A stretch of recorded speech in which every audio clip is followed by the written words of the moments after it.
Hello, everyone. Cameron from DAPS Magic here, and I'm extremely excited to be chatting today with someone I am honored to call my friend, Mr. Don Carson. Don, thank you so much for joining me today.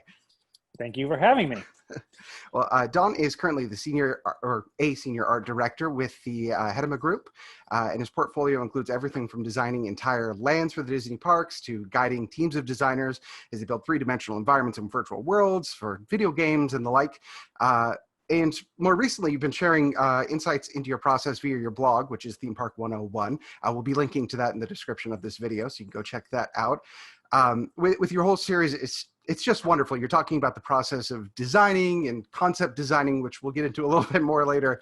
But most recently, you've been sharing about kind of start to finish of designing a dark ride, which any Disney fan would recognize as like a Mr. Toad's Wild Ride or a Small World or something of the sort.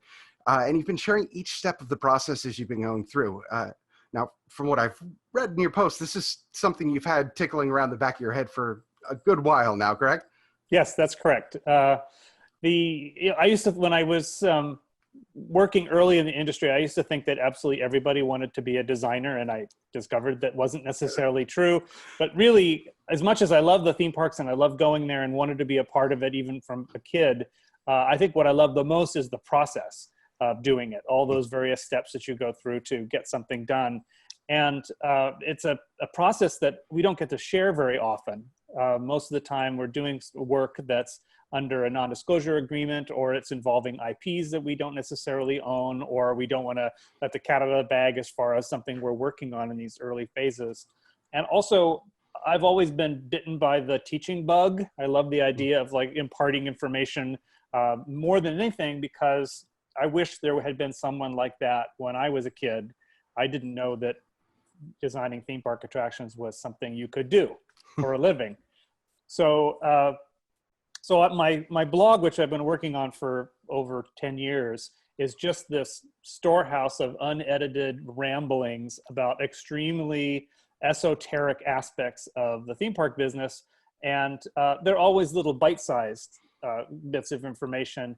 And I'd always dreamed about, I really wish I could just do a whole project and then document each step of the way. But I'd always convinced myself that there were other things that were getting in the way and I wouldn't have enough time. And so suddenly we have a bunch of time for some reason. Bam, yes. Coronavirus hits. And it's like a permission to work on it. And I knew it was going to be big. I actually had intended to go bigger, more Pirates of the Caribbean scale. And then I thought, no, let me just go with something, bite-sized. And never knowing when I was going to stop or when we were going to get to go outside again. So I started at the end of March to craft a fake dark ride solely for the purpose of documenting the process. And specifically, dark rides are a fascinating aspect of theme parks in general. Disney, of course, took it to an art form, more or less. What is it about dark rides that, as a medium of attraction, that lends itself to good storytelling that you enjoy making it for? Well, I think that they certainly tap into our childhood experiences if you went to a theme park as a kid, that ability to go basically into a storybook, but you're on a linear track moving through the various bits of scenery. And there's something a little bit romantic about those very first Fantasyland attractions. They seem approachable.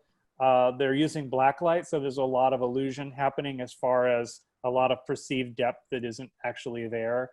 And I think when you're starting out, it's kind of a fantasy that someday I hope I get to work on a dark ride or get to take people through a story and maybe generate the feelings I had as a little kid. Yeah, and you bring that up almost in the same way a chef brings up working on an egg. It's some people will view this as a less complicated form of attraction, but at the same time, it's something you absolutely have to nail just because there's such tight parameters on it. And speaking of tight parameters, you've given yourself remarkably tight parameters within this attraction. You've conceptualized this as two semi truck beds, pretty much. Yes. Well, I think all designers have this sort of secret list of projects you hope that you're going to be potentially asked to work on, and very seldom are you. And one of them was every time I would go to the county fair and see those haunted houses that show up on several trucks, they erect them, and they're usually full of sort of very, very beat up rubber snakes and skeletons. They're meant sort of as a tunnel of love experience where you're going through. It's mainly excuse to get some jump scares. They usually are hot enough to bake a muffin in, and they're usually beaten up or spit on. So they're not the most savory places. And I thought, what if I was to give myself those parameters? This idea of something that would come to town, erect. You get to ride it for a couple of weekends, and then it would go away to the next town. I think creative people work best when they're given parameters. The stricter the parameters, the more walls there are to push against. So the idea of doing this sort of carnival dark ride with all its limitations seemed to be something that was bite-sized enough that I could do over the course of several weekends or a couple months. And you've gone with a very particular aesthetic for this. As you mentioned, you don't really like the scary jump scare nature of these. And I feel like that, personally, I feel like that's just an easy way to get a lot of reaction out of a very small spaces to make it very jump scary. But you've gone for an aesthetic that doesn't necessarily lend itself to that, but is also extremely unique. You want to talk a little bit about what that is and how you got to that point? Well, I think every designer has an affinity, of something that they have a connection with. And many of my artist friends are completely besotted and really wish that Halloween was 365 days a year. So I can understand that passion, but I've never shared this sort of zombie eat your brains and blood and gore and Saw movies kind of jump scare. I'm really a wimp in that respect. But I do like I admire Tim Burton, but there's some charm in this German antique paper mache appearance of how they celebrate Halloween. And it harkens back to me to the old Fleischer or early Mickey Mouse cartoons, the sort of rubber-hosed, googly-eyed characters. And that started off with my just sort of seeing how many different kind of people I could draw that had pumpkins for heads, squashes for heads. And I thought, well, it keeps with the haunted kind of theme. There's something more Mr. Toad meets It's a Small World as far as the cutesiness of it. There's still a little bit something sinister about jack-o'-lanterns that are singing. And then the idea was that maybe there was some kind of, looping earworm that would appear throughout the entire thing. And it had no real storyline. It was just basically, hey, welcome to Pumpkintown. Isn't it great to be an honorary pumpkin citizen? And that's it. Really, the two semis are sort of sharing a space between the two of them is about the size of a 2-bedroom apartment. Mm-hmm. So the idea of putting a ride vehicle through that is very limited. But I'm doing it all the same. Yep. And you're absolutely right that there is an air of sinister to this. I think of Bethesda has used a similar aesthetic for the Fallout games. Yes. And so it definitely can go that way. And I humbly, if I can say, it does add a bit of levity to the drawings that I've seen of it because they seem fairly happy. Yes. And cannibalistic because they're just a bit. I mean, pumpkin pies and all that fun stuff. Right. So I want to talk a little bit about the process from start to finish. One of the things I feel like your philosophy is of using any tool available. The best tool to convey the idea is the best one to use. So in this project, you use a lot of both physical and digital stuff. I noticed you start pretty early with the physical, even going so far as to build this mini model. What are the benefits of doing that? Well, really, the whole idea that one could go virtual is a fairly new thing. So my career goes way back, way beyond computers and certainly VR and Photoshop and things like that. So the physical way was the way you did everything. You would do concept illustrations, and that would inspire the model department to create what's called a white model or a massing model to get an idea of the space. And then you would go into a full color show model as your sort of end document, along with this very, very thick architectural package that would be not only the all the technical information about this attraction, its set, its characters, its ride system. But you would also have this color model that would be continually referenced in the field. So when I left Los Angeles and Disney in the mid 1990s, mainly as a quality of life choice to move out of Los Angeles. And so all of my work was as a freelancer. And often when I was at Disney, I would be able to participate through the entire process from beginning to end, if you're lucky.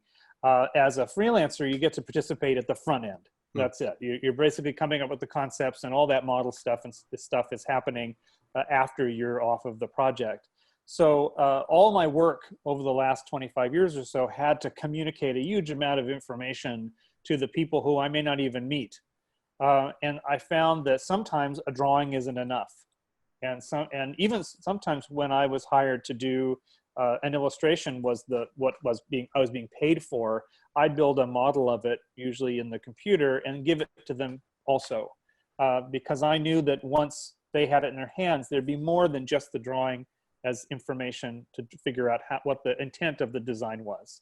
So building the physical model is just the fastest way. I mean, even if you were to just take objects from your kitchen and arrange them and get down and see what it's like to see how they overlap and how a vehicle might move through them, really helps you understand very, very quickly what you're working with.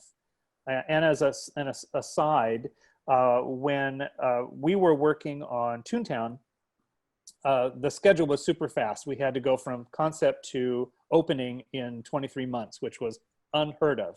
And because of that, there's an architectural package had to be developed that was depicting all of the asphalt and concrete and foundation work before we'd actually built or designed any buildings.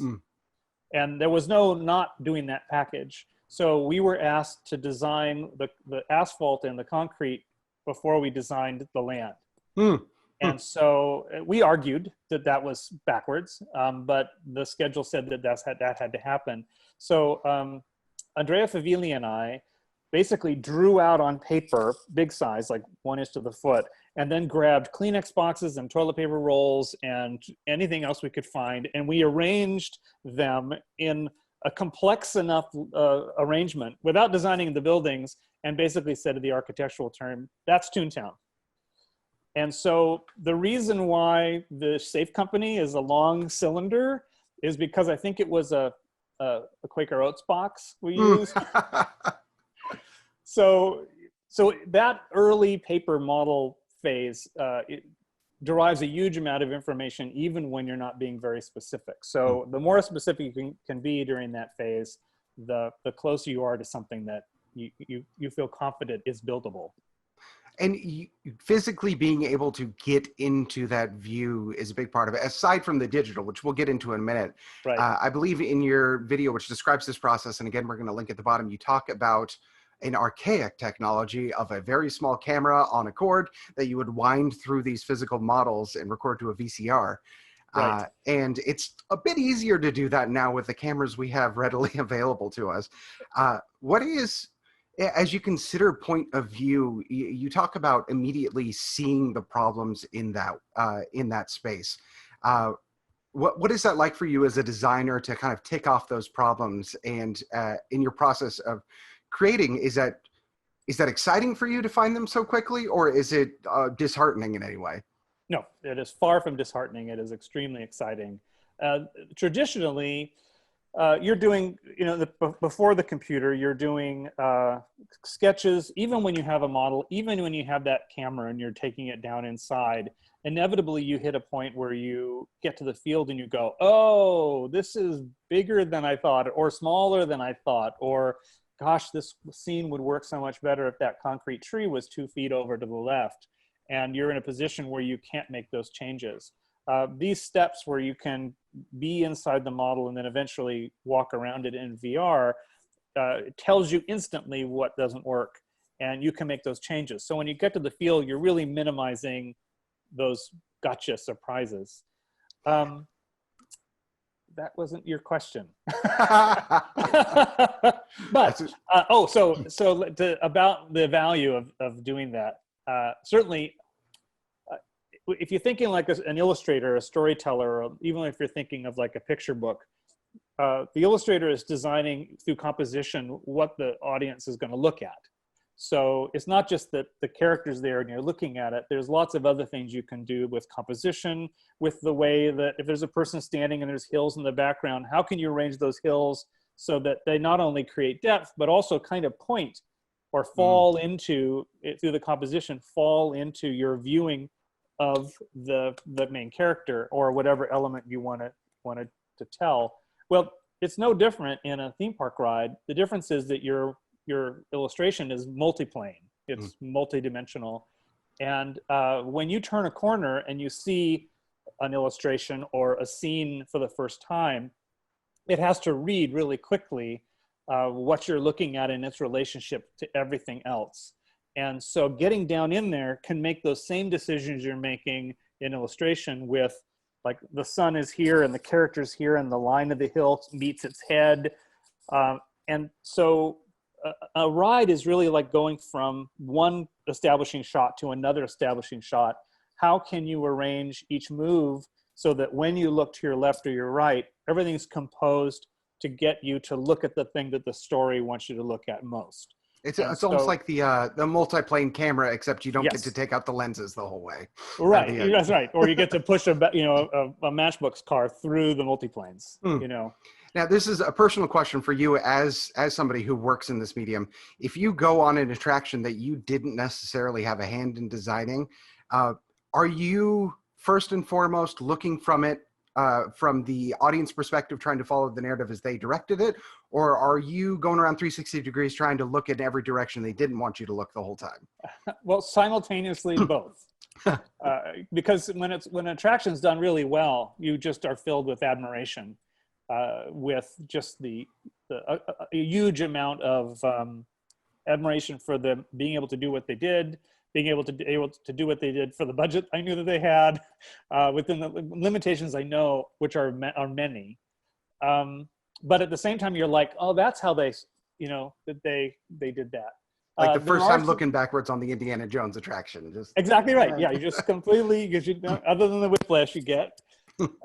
But every once in a while, you'll do an attraction where you will be surprised. You will not see something coming. When I was in Tokyo and rode the Winnie the Pooh ride, the Tigger room bounces. The whole room bounces. And I was utterly stunned, taken completely by surprise. I knew every single person who worked on that attraction, and my admiration for them just soared to this day, because I'm a hardened, cynical theme park ride designer, and I was enchanted and taken away and got to be Tigger for a few seconds. So although I am looking where the bolts and the lights are attached, I'm also being swept up in the storyline. And with so much collaborative work on these designs and you being so involved in the industry, is there still those moments where you can say, oh, I know exactly who made that, or I know who designed that, even though it's got so many hands on it? Do you still get those moments of knowing the exact person behind it just innately? Yeah, if I know who the person is that was responsible, I can usually see their hand really, really well in it.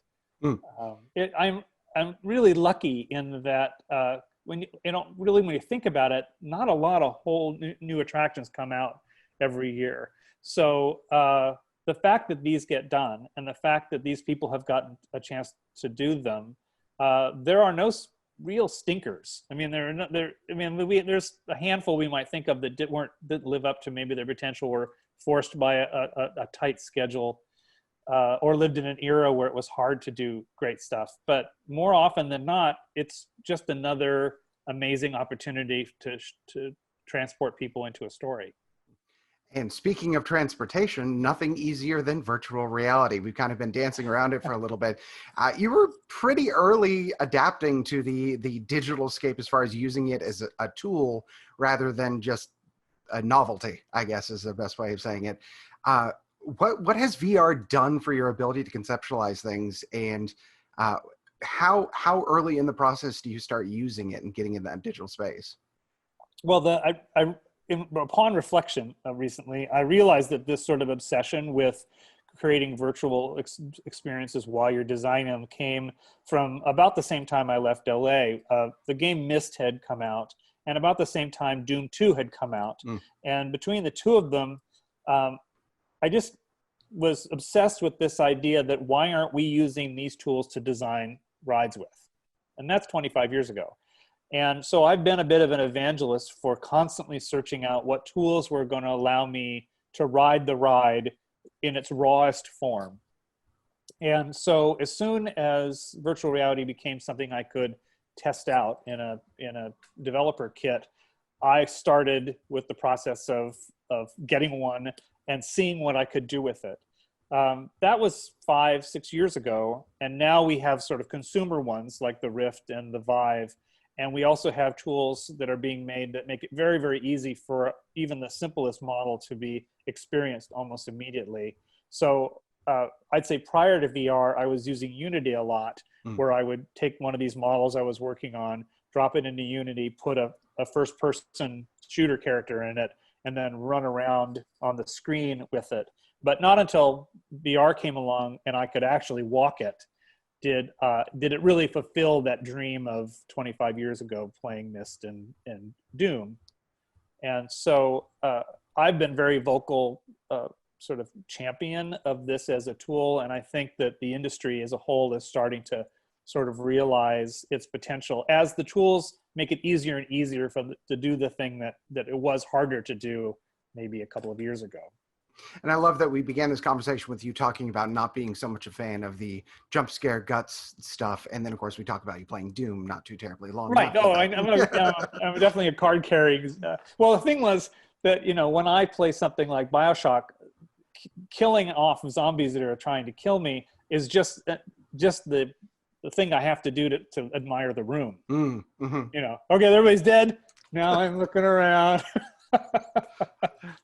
So as you go through the process of building out this world of pumpkins, one thing that you've kept tabs on all throughout it is I see a constant reference to, but for cost, we would not be able to do this, or keeping the consideration of the end buyer of this actually paying for these things to do. As a creative, do you want to start with as big as you can go and take it back down to cost, or do you want to start with cost in mind the whole process? It's a little of both. A little bit of a lie that I'm telling with my little project is I am not beholden to it actually being built.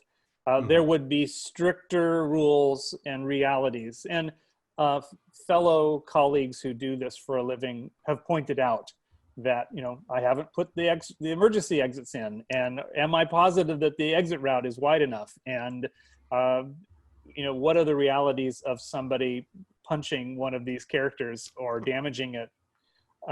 Those are all incredibly real, but also there's no project that isn't team-based and reality-based. And so one of the things that would happen really, really early is that you would sit down with an estimator and they would make estimates for how much this is going to cost.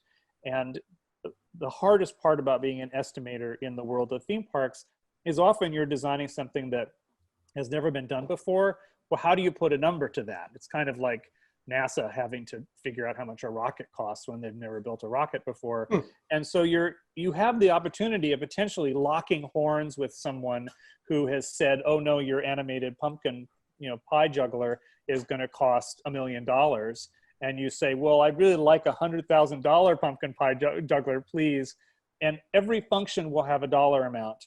And you start to do this dance to see, okay, maybe it's made of flats, or maybe it only has 2 functions, or maybe it, so every attraction you've ever been on has gone through this process. And I'd say that probably every designer has difficulty maybe even writing their own creations because they know what they had intended it to be.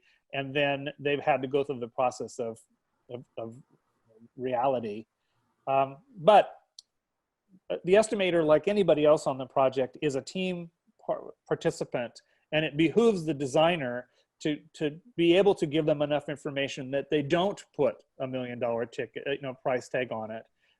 Which is why in my effort, I did that sort of exploded view of one of the characters to say, look, it's made of it's only half of a figure, and it's like fiberglass, and no, it's got this simple mechanism that's only causing these animations, and oh, maybe we'll use an LED screen to do most of the eye and mouth movements. It's trying to think within the budget and the reality of this particular venue, and yet if this was built, it would probably be the Cadillac of all carnival dark rides, because I'm putting in many more things in it than those usually have. And as you speak to reality of budget being a consideration, there's also the consideration that this project would not be done in a vacuum in the way you're doing it. This more or less does have a single point designer that is doing most of the legwork on it, but even you couldn't resist getting some other collaborative effort on this. We do have a little bit from contribution of music and some color direction on this. How essential do you find collaboration of the process, and where do you place it in the order of importance of individual perspective versus collaborative input? It is by far the most important thing, because absolutely none of these projects happen without hundreds of people participating in it, whether it's the beginning, whether it's just a handful of people, or there's all the various vendors and engineers and fabricators and contractors that are going to make it real. And also, I don't feel confident to really believe that my vision is perfect. I would, if this was a real project, I would already have 4 or 5 people working on it, and I guarantee I would not be doing the color. And I would not necessarily imagine that these figures would be pen and ink, with oversaturated colors on it. I would work with a colorist. I would work with lighting people. I'd work with experts who understand blacklight. I'd work with engineers. And the one thing I would do is I am a real proponent to asking the stupid, uneducated question. Because sometimes, even when you're sitting down with an architect or an engineer, and I am neither an architect or an engineer, and I go, well, what if we did this? Or, I don't know, I saw this thing do this once, would that work? And 9 times out of 10, they'll go, maybe, and then they'll go off and they'll start working on it. And if it doesn't work, it doesn't work. I do not want to be the guy who demands something that is impossible or will harm anybody. But I'm a little embarrassed by the color stuff that I'm doing, because I know people who are so much better at it. And I know that the attraction would be so much deeper. And I also know that these team members are so familiar with the production process that everything that they're working on will keep in mind the next person that has to touch it. So if I was working with a colorist, one of my favorites is Karen Thompson, who I work with at Hedema. I know that she's thinking about the process of applying the paint and the materials that are being applied to it, and the limitations of the color choices in blacklight, and the number of lights that are necessary and how to hide them. Even though she is a colorist, she's also this sort of this storehouse of career experience that will make this attraction better. And the more people I can have work on it, the more surprises that will come along that I hadn't thought of that. That's really clever. That's really great. And at the end, when I can ride the finished thing, I'm rejoicing in our group participation in it. Not that I came up with something and here it is, I'm riding through it. And participating in something like this is a question I'm very interested in. You've talked about this quite often, in that much of the stuff you actually work on doesn't get to see the light of day.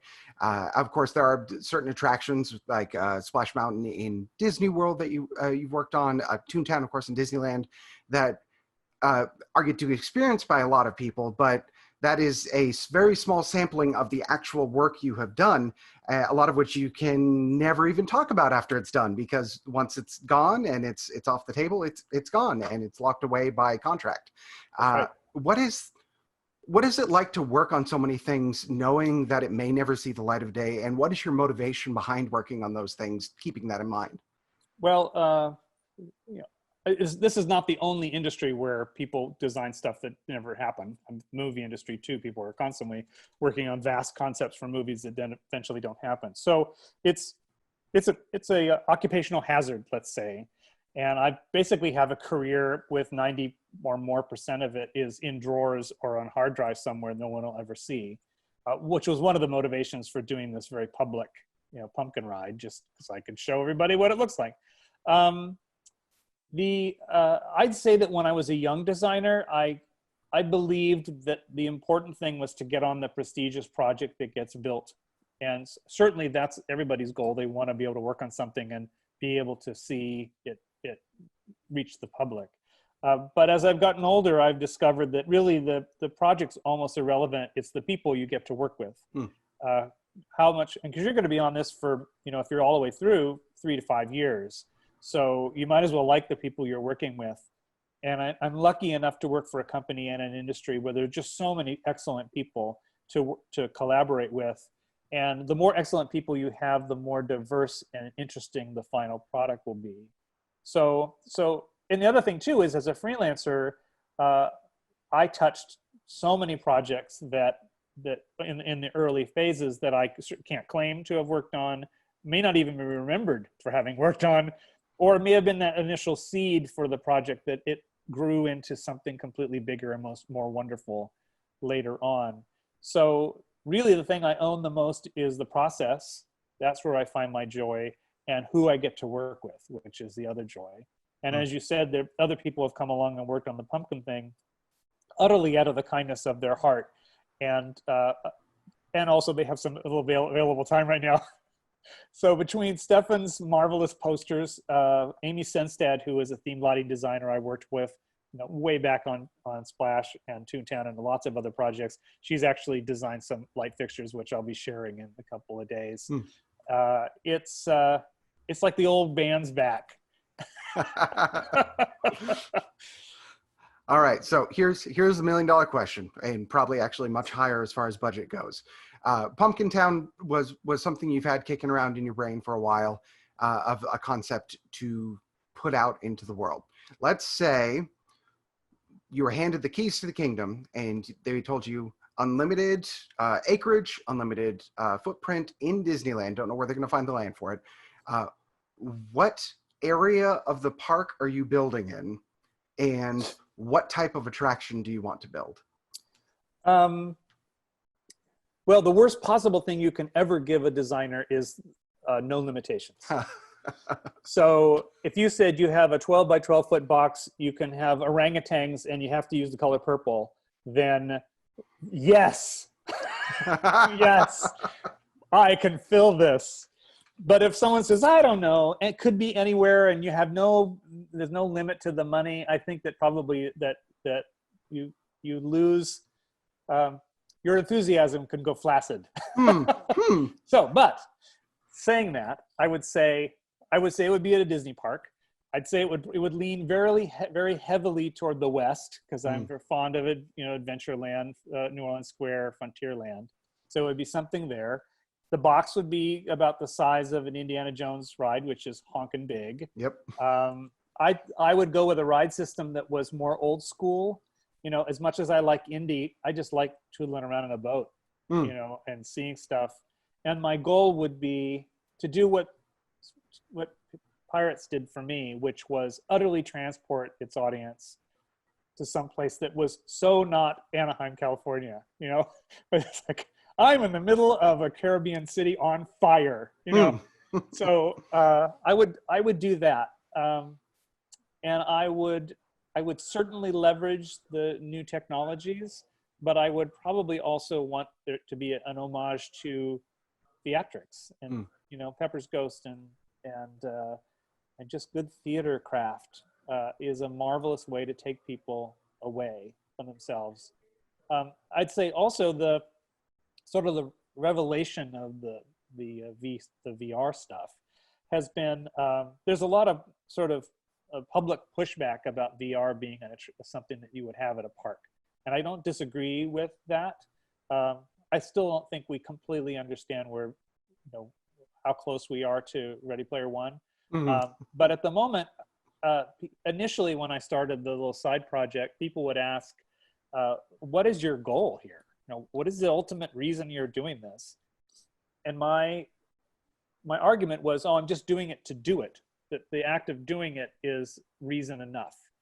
It doesn't matter that it gets built or not, which is my philosophy of any project, because there's very likely it will not be built. But then now people are arguing, you know, you kind of don't need to build it. I'm actually writing it now. And so my question is, in the world of various art forms, is there the dark ride? Is it like, think of Ken Levine, who's famously the creator of the BioShock series. He said, I'm a storyteller and my art form is the 3D shooter. And I would say I'm a storyteller and my art form is a dark ride. And the amount of hoops of fire one must jump to get that to be a real thing in a park somewhere that follows all the limitations of safety and, you know, and accessibility and budget.